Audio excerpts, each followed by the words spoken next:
উন্নত অবস্থায় মৃত্যুর পদযাত্রী হয়ে বসে আছেন।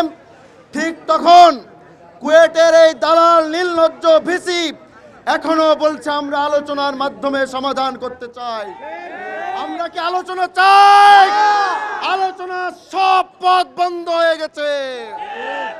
একমাত্র দফা, এক দাবি, কুয়েট ভিসি মাসুদকে পদত্যাগ করতে হবে।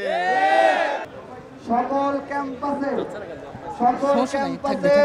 কুয়েট শিক্ষার্থীদের সাথে সংহতি জানিয়ে প্রতীকী অনশন ও অবস্থান কর্মসূচি পালন করুন। আমাদের তৃতীয় কর্মসূচি হচ্ছে আগামীকাল সকল বিশ্ববিদ্যালয় ও